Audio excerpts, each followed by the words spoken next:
Vamos orar? Senhor Deus, obrigado, Pai, por essa manhã mais uma vez, Senhor, te agradeço. Obrigado porque estamos aqui para te buscar, engrandecer o teu nome e ouvir, Senhor, a tua palavra.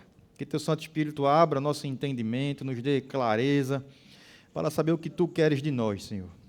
E nos capacite, Senhor, a viver o que tu queres de nós, Pai. Fala conosco, é o que nós te rogamos, no nome de Jesus e apesar de mim, Pai. Amém.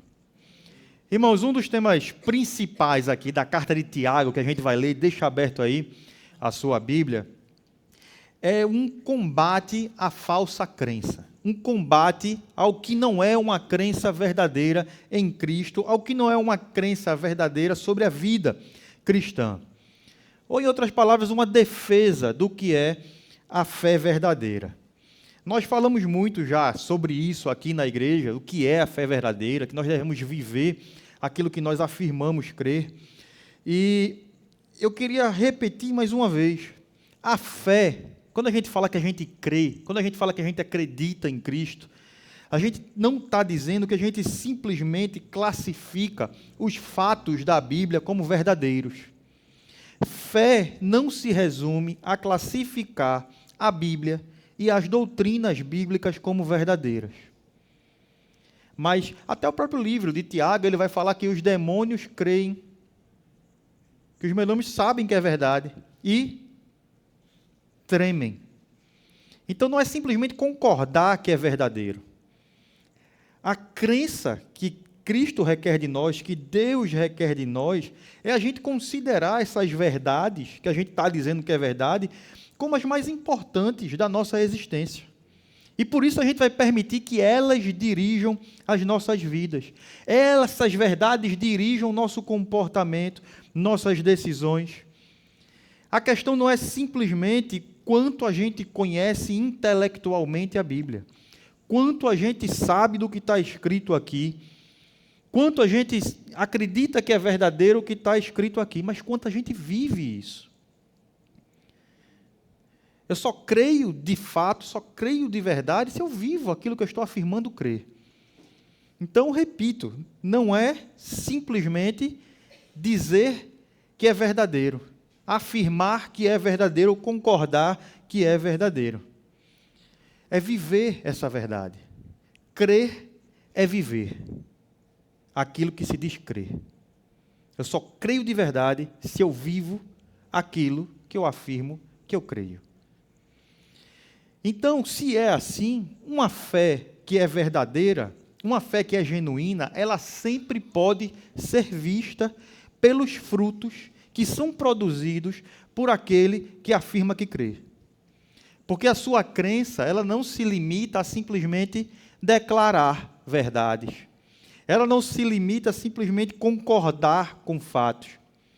Mas ela começa a moldar o comportamento daquela pessoa, as decisões daquelas pessoas, e isso pode ser visto pelos outros que estão ao seu redor, pelas pessoas lá do seu trabalho, pelas pessoas lá dentro da sua casa.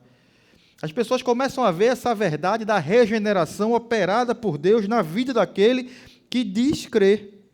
Suas prioridades são outras agora. O que é o fundamento das decisões que são tomadas são outros agora. Eu vou até dar um testemunho sem citar a ninguém, a pessoa aqui, mas fato verdadeiro. A gente começa a ver que a pessoa está crendo quando, por exemplo, uma proposta de emprego, ela é analisada não só apenas agora por conta da necessidade do dinheiro. Quando essa proposta está envolvida com questões que desagradam a Deus, por exemplo. Tem gente que, e a gente sabe que existem hoje todo tipo de emprego, existem empregos hoje que declaradamente não honram o Senhor. E às vezes você está precisando de um emprego e recebe uma proposta de estar ali. E você agora não vai mais olhar, não, mas eu estou precisando de dinheiro, eu vou. Você vai olhar, esse trabalho honra a Deus? Fazer isso honra a Deus? Não, desonra. Eu não vou aceitar. Eu não vou. E a gente começa a ver que fé, portanto, está sendo reproduzida nas escolhas, nas decisões, no fundamento daquilo que a pessoa usa para tomar suas decisões. Então, Tiago, ele trata aqui dessa fé verdadeira na sua carta. O capítulo 2, inclusive, ele fala muito bem disso, quando ele fala que a fé sem obras é morta. A fé, ela está acompanhada de ação. A fé está acompanhada de obras. Se não é assim, não é fé. Uma fé que não pode ser vista é ausência de fé. Uma fé que não se reproduz em atos é ausência de fé. Uma fé que não produz frutos concretos é uma ausência de fé. E no capítulo 3, Tiago dá uma aprofundada nesse assunto. Ele vem falar de uma forma de evidência da fé verdadeira que vai estar aqui relacionada à nossa língua. A nossa língua e ao poder de influência de nossa língua. Quando eu falar aqui poder da palavra, poder da língua, eu não estou falando que sua palavra por si só tem poder. Eu estou falando do poder de influência, do que sai da sua boca. Mas nossas palavras, aquilo que sai de nossa boca, mostram quem nós realmente somos. Se nós somos filhos de Deus, se nós cremos de verdade ou não. As palavras que saem de nossa boca são evidência de nossa fé. São frutos que são produzidos por nós e por isso vão revelar quem nós realmente somos. A língua, ela pode demonstrar, pode revelar se uma pessoa realmente crê ou não, se ela foi transformada ou não. Ou revelar, portanto, se a pessoa nunca foi transformada. E eu lhe convido aí a abrir, já está aberto, né? A ler comigo os versículos de 1 a 12. Meus irmãos, não sejam muitos de vocês mestres, pois vocês sabem que nós, os que ensinamos, seremos julgados com maior rigor. Todos tropeçamos de muitas maneiras. Se alguém tropeça no falar, não tropeça no falar, tal homem é perfeito, sendo capaz também de dominar todo o seu corpo. Quando colocamos freios nas bocas dos cavalos para que eles nos obedeçam, podemos controlar o animal todo. Tomem também como exemplo os navios. Embora sejam tão grandes e impelidos por fortes ventos, são dirigidos por um leme muito pequeno, conforme a vontade do piloto. Semelhantemente, a língua é um pequeno órgão do corpo, mas se vangloria de grandes coisas. Vejam como um grande bosque é incendiado por uma simples fagulha. Assim também a língua é um fogo, é um mundo de iniquidade. Colocada entre os membros do nosso corpo, contamina a pessoa por inteiro, incendeia todo o curso de sua vida, sendo ela mesma incendiada pelo inferno. Toda espécie de animais, aves, répteis e criaturas do mar doma-se, e tem sido domada pela espécie humana. A língua, porém, ninguém consegue domar. É um mal incontrolável, cheio de veneno mortífero. Com a língua bendizemos o Senhor e Pai, e com ela amaldiçoamos os homens, feitos à semelhança de Deus. Da mesma boca procedem bênção e maldição. Meus irmãos, não pode ser assim. Acaso podem sair água doce e água amarga da mesma fonte? Meus irmãos, pode uma figueira produzir azeitonas, ou uma videira figos? Da mesma forma, uma fonte de água salgada não pode produzir água doce. Tiago começa aqui, então, com esse texto bastante severo para nós, trazendo o exemplo dos mestres. Apesar de alguns não verem muita relação desses versículos iniciais, quando Tiago está falando aqui de mestres, com o restante do capítulo, os mestres, aquelas pessoas que ensinam, são um exemplo claro do poder da língua. Os mestres, as pessoas que ensinam, com as palavras, elas podem conduzir as pessoas para o bem, para a verdade, ou para o mal, para a destruição. Podem manter as pessoas perdidas, oferecendo somente aquilo que satisfaz seus desejos pessoais, muitas vezes pecaminosos. E Tiago aqui vem apresentar logo o fato de que existe uma cobrança de Deus sobre o que sai da boca das pessoas. Existe uma cobrança de Deus sobre o que sai de nossas bocas. E também que aquilo que nós conhecemos sobre Deus deve estar presente naquilo que a gente produz com a nossa boca. Por isso, um maior conhecimento da vida cristã, que seria o caso dos mestres, vem acompanhada de uma maior responsabilidade de se viver de acordo com aquilo que se conhece. Então, Deus, quando permite que alguém esteja à frente, utilizando as palavras para guiar o povo, Ele vai cobrar com mais rigor dessas pessoas. Nós, os que ensinamos, seremos julgados com mais rigor. Porque as palavras que a gente usa aqui na frente podem conduzir para a verdade ou para o engano. E aqui eu gosto de fazer, e eu vou repetir, já fiz isso aqui algumas vezes, mas nem todo mundo viu. Eu gosto de fazer uma dinâmicazinha para mostrar o poder da palavra. E é algo muito simples. Eu queria pedir, por favor, que Josafá ficasse de pé. Pode ficar de pé aí, Josafá? Hoje eu só pedi que ele está fardado aí, com a farda do exército, né? Josafá, tu pode levantar o braço direito e colocar o braço esquerdo no nariz, a ponta do dedo. E pode dar 3 pulos, por favor. 2, 3. Vamos aplaudir Josafá, gente? Vocês sabem o que é isso?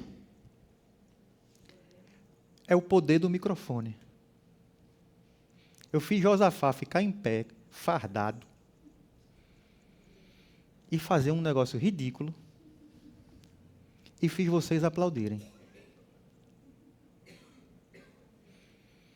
Não é verdade?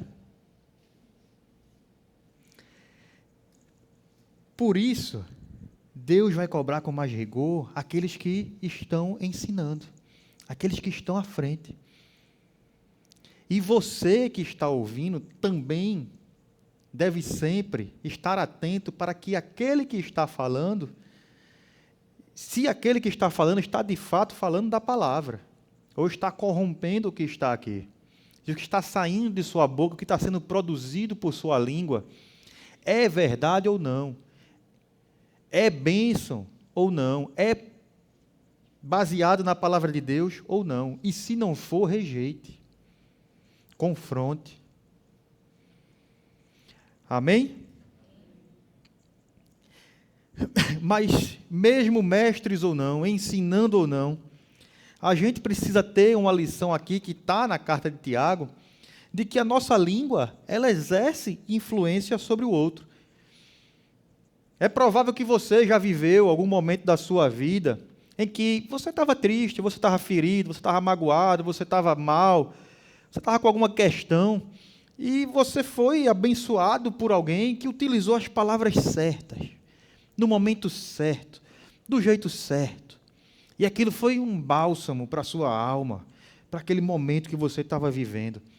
Eu não tenho dúvida que você já teve um dia ruim, no qual as palavras doces de alguém transformaram o seu dia, mudaram suas perspectivas. Eu me lembro um dia, eu me emociono fácil, tá? Eu me lembro um dia que eu saí de casa para trabalhar, e um dia daqueles, né? Aí já estava o caos, desde de manhã, em questões de trabalho e responsabilidades e coisas acontecendo, e aquele bombardeio de informação, de decisão rápida. E de repente meu celular toca, no carro, né? Acende lá. Aí eu não lembro mais qual, mas um dos meninos ligando. Tem Alexa, né, em casa? Aí eles falam, Alexa, ligue para Marcelo. Aí o negocinho lá liga para mim. Aí eu atendi. Já cansado assim, oi filho, acho que foi o Matias, oi filho. O que foi? Ele, nada, papai. É para dizer que eu te amo. Sabe todo aquele estresse que eu estava, acabou. Assim, na hora. Pelo poder da palavra de uma criança. Mas também é verdade que você já foi ferido por palavras insensatas de alguém. Eu também não tenho dúvida disso. palavras ásperas, palavras violentas, palavras que rasgam a sua alma. Tudo isso é muito provável de já ter acontecido com você. E o alerta, portanto, diante dessas situações, é que a língua tem o poder de destruir ou de abençoar. Tem essa influência. As palavras que saem da sua boca para o seu cônjuge, para os seus amigos, para os seus subordinados, se você tem subordinados, seus liderados, para os seus líderes, para os seus filhos, para qualquer pessoa que está convivendo com você, podem causar dor, podem causar destruição, podem causar feridas ou podem abençoá-los. Podem fazer a diferença naquele dia e naquela vida. E é por isso que Tiago nos alerta. Vejam como um bosque é incendiado por uma simples fagulha. Ele está dizendo, veja como as palavras têm a possibilidade de causar uma grande destruição, de se espalhar, de tomar proporções que você não espera. Começou ali com uma pequena fagulha, mas que pode atingir proporções muito grandes, causando destruição. Então, eu lhe pergunto, quais as palavras que as pessoas que lhe rodeiam, as pessoas que vivem com você, estão ouvindo sair da sua boca? São palavras para o bem? São palavras que abençoam? São palavras que glorificam a Deus, que conduzem as pessoas a Deus? São palavras que trazem alívio, incentivo, compreensão, paz?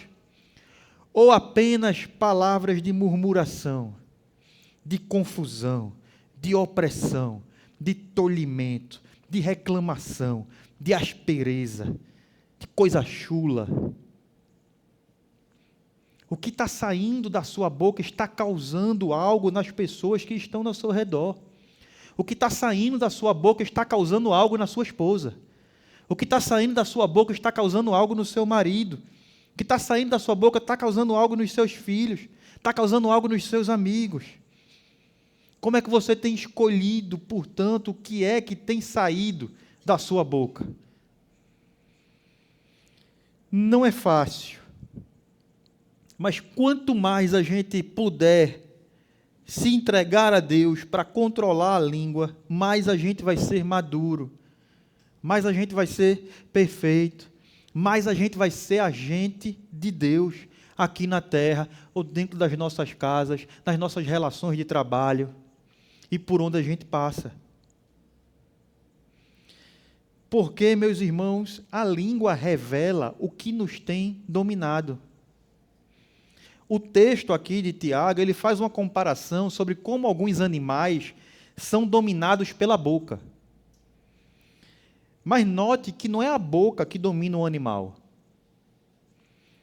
Quem controla aquilo que está posto na boca do animal, controla o animal. A gente doma o cavalo pela boca. Não é a boca que está dominando o cavalo, é quem controlou a boca do cavalo, quem colocou aquilo ali, está controlando o cavalo inteiro. Quem causou esse domínio sobre a boca do cavalo, dominou a inteireza do cavalo.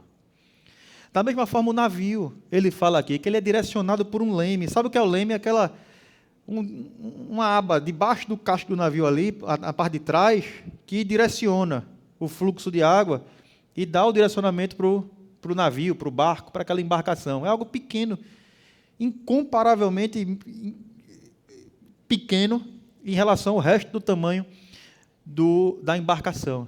E aquilo ali domina toda a embarcação. Tiago usa aqui no texto esses exemplos para nos demonstrar que quem está controlando a nossa língua, aquilo que está controlando a nossa língua, está controlando a inteireza de nosso coração, a inteireza da nossa vida. Esse princípio também foi apresentado por Jesus, lá, por exemplo, em Lucas 6, 43 a 45, onde Jesus nos disse assim: nenhuma árvore boa dá fruto ruim, nenhuma árvore ruim dá fruto bom. Toda árvore é reconhecida por seus frutos. Ninguém colhe figos de espinheiros, nem uvas de ervas daninhas. O homem tira coisas boas do bom tesouro que está no seu coração. E o homem mau tira coisas más do mal que está no seu coração. Porque a sua boca fala do que o coração está cheio. As palavras carregam ideias, carregam valores. Elas mostram quem está realmente, o que é que realmente está no fundo do nosso coração.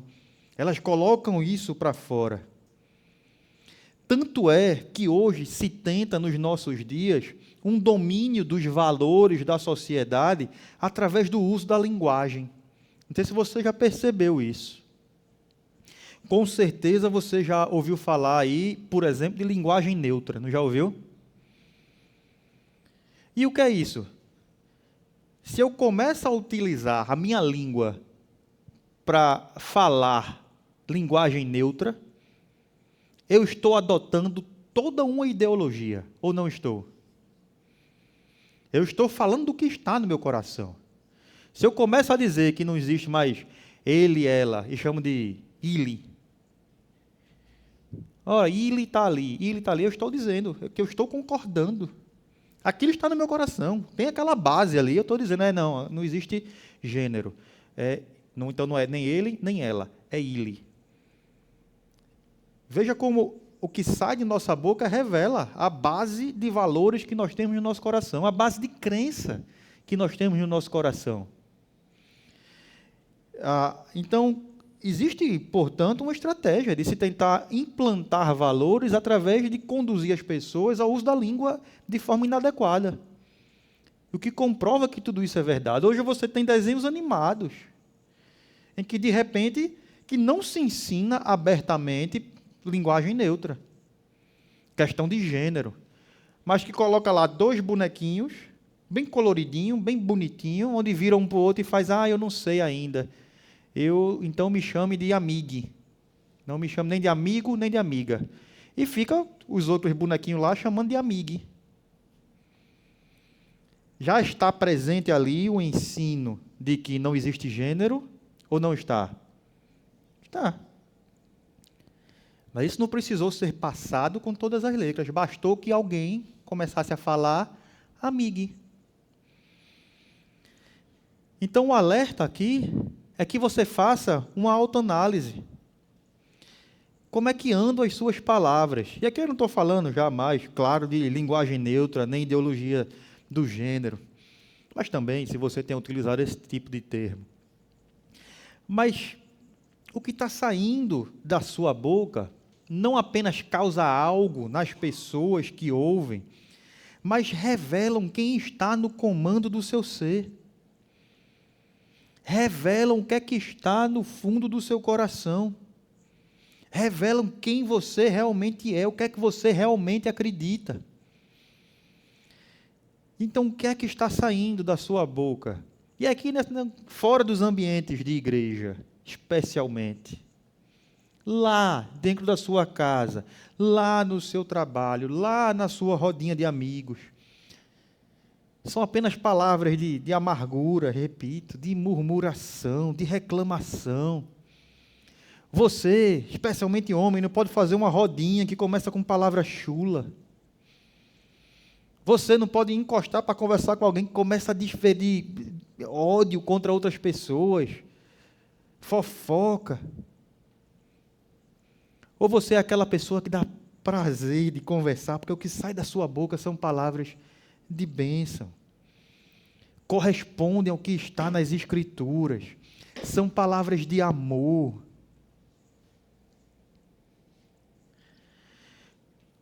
Aquilo que está saindo da sua boca, repito, é fruto daquilo que está no seu coração. E a mesma fonte não produz água amarga e doce. A figueira não produz azeitonas. O pé de abacate lá do paraíso não produz melancia. Daniel nunca vai chegar aqui com uma galeia de melancia dizendo que pegou do pé de abacate. E o coração transformado por Deus, portanto, não produz maledicência, não produz obscenidade, não produz amargura o tempo todo, reclamação o tempo todo, fofoca o tempo todo. Com a língua bendizemos ao Senhor e Pai, e com ela amaldiçoamos os homens feitos à semelhança de Deus. Da mesma boca procedem bênção e maldição. Meus irmãos, não pode ser assim. Tiago nos alerta.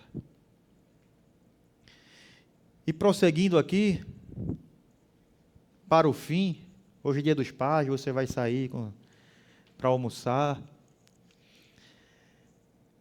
Tiago afirma, no versículo 8, que a língua ninguém consegue domar. É um mal incontrolável, cheia de veneno mortífero. Isso é um choque para quem acha que a situação se resolve simplesmente tentando falar menos, ou se controlar mais, para vencer os pecados da língua. E Tiago deixa claro que nenhum esforço humano é suficiente para controlar a língua, para transformar a língua. E isso nos mostra que a questão da língua é, antes de tudo, uma questão de coração. Como Jesus falou, como nós já repetimos aqui várias vezes, a boca fala do que o coração está cheio. Não adianta mudar a forma de falar, você não vai conseguir se o seu coração está cheio de orgulho, se o seu coração está cheio de rancor, se o seu coração está cheio de inveja, cheio de ira, cheio de impureza, cheio de egoísmo. Você pode até controlar por um tempo, mas mais cedo ou mais tarde vai explodir tudo de novo. A única forma de transformar, de fato, a nossa língua é através da presença do Espírito Santo em nós. E ele não começa simplesmente editando as nossas falas, não. Mas mudando nossas fontes internas, nos transformando por dentro, mudando nossos pensamentos, nossos desejos, nossas motivações. Uma língua que está posta a serviço de Deus e está seguindo o que Deus espera, é uma língua rendida a Deus, que é fruto de um coração rendido a Deus. Por isso, a luta para controlar a fala, para controlar a língua, não é vencida com técnicas humanas, mas é uma rendição a Deus. E a gente precisa orar como Davi orou, lá no Salmo 141. Põe guarda a minha boca, Senhor. Vigia a porta dos meus lábios. Então, o que nós precisamos é buscar uma renovação da mente, pela palavra de Deus, cultivar intimidade com Cristo, para que suas palavras, o seu caráter, passem a moldar quem nós somos, por sua presença em nós, através do Espírito Santo. A língua que está sob o controle do Espírito, ela deixa de ser fonte de destruição. E ela se torna instrumento de bênção. E isso não é obra nossa, é resultado da graça de Deus em nós. E concluindo, esse ensino de Tiago não é para nos deixar culpados, mas para nos trazer de fato a reflexão e nos revelar a nós mesmos. Revelar a nós o estado do nosso coração e para nos chamar para uma vida transformada. Você sabe o que é que tem saído da sua boca. Você sabe como tem sido o uso da sua língua. E Deus também sabe. E Ele te oferece um caminho de restauração. Faça uma autoanálise sincera diante de Deus. Olhe para as suas palavras dos últimos dias. E deixa eu te fazer uma pergunta. Se alguém gravasse suas conversas com a família, suas conversas no trabalho, suas conversas com os amigos, o que sai da sua boca no trânsito, e desse o play aqui, durante uma semana, que imagem nós teríamos de você? Nós veríamos uma pessoa que transmite vida, esperança, bênção. Ou veríamos alguém que espalha maledicência, amargura, murmuração, impaciência. Analise e confesse seu pecado a Deus. Confesse e peça perdão. Tiago é claro, ninguém consegue dominar a língua. Isso significa que se a gente tentar simplesmente se policiar com força de vontade, a gente vai falhar. A gente precisa trazer essa área diante de Deus e confessar a nossa fraqueza. E João vai nos dizer que Ele é fiel e justo para nos perdoar e nos purificar.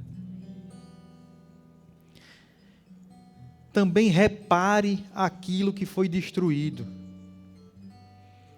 Quando a gente percebe o mau uso da língua, nos contextos em que a gente vive, a gente consegue perceber que talvez a gente tenha ferido alguém. A gente tenha ferido um cônjuge, um filho, um amigo, um irmão da igreja, um parente, um pai, a mãe. As palavras ásperas, elas deixam cicatrizes. Procure essa pessoa e peça perdão. Reconheça o erro e tente restaurar, colocar aquele relacionamento diante de Deus para que ele seja restaurado. Isso é fruto de um coração humilde, transformado por Deus. Nós não somos perfeitos. A principal marca de quem é crente não é a perfeição, para mim. Aliás, quando você vê um crente que fica andando por aí dizendo que é perfeito, provavelmente tem alguma coisa errada. É um personagem. O crente, ele reconhece que ele não é perfeito. Ele reconhece que ele é pecador. E que ele precisa da graça de Deus e do perdão de Deus diariamente. Ele precisa da presença do Espírito Santo, o guiando, o transformando diariamente. E ele luta diariamente contra si mesmo, principalmente. Mas ele tem a certeza do perdão. De que ele é aceito por Deus pelo que Cristo fez por ele. Que não depende de suas próprias obras. Então dependa do Espírito Santo diariamente. Eu repito que Jesus disse que a boca fala do que o coração está cheio. Se a gente quiser ter palavras puras, a gente precisa de um coração cheio de Cristo. E isso não está distante de você. Às vezes a gente acha, pela vida que a gente vai levando, que a gente está muito distante de Cristo e que a volta vai ser uma jornada difícil e penosa e longa para estar diante dele. Mas não é. Você está a um passo de viver com Cristo.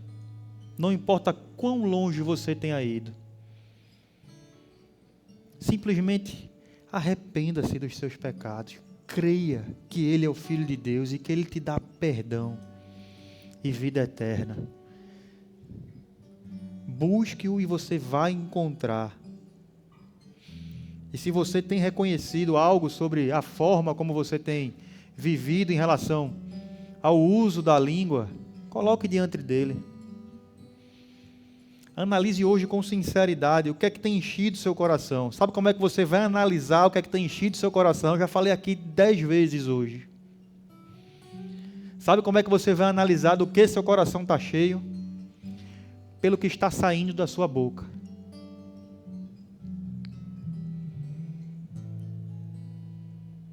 E como a gente se engana. Que a gente acha que a gente está com o coração cheio de coisas boas, porque a gente está fazendo alguma coisa na igreja, porque a gente está dando algo para os pobres, porque a gente está dando dízimo, porque a gente está fazendo isso ou aquilo. Mas quando a gente para ver o que está saindo da nossa boca, a gente não encontra essas coisas boas. Então tem algo errado. Não é verdade?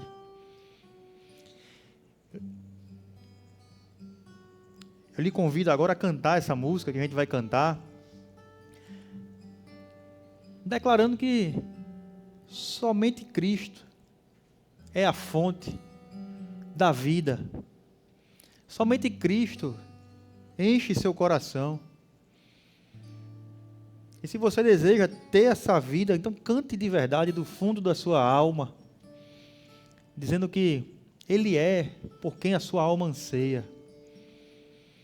E que seu coração não será mais cheio de outras coisas, você quer que seja cheio apenas dEle. E você não vai mais buscar em outras fontes, em outras coisas, em outras pessoas, mas somente nele. Então hoje, reflita. Eu vou repetir, como um apelo mesmo para que você reflita o que tem saído da sua boca. A gente não pode dizer que é crente, dizer que ama a Deus, que Cristo está em nosso coração, e só sair de nossa boca amargura, murmuração, fofoca, palavrão, conversa chula. Não pode a mesma fonte jorrar água doce e salgada. Simplesmente é impossível. Nós vamos pecar com a língua. Mas aí você vai reconhecer e vai pedir perdão a Deus e às pessoas que você feriu.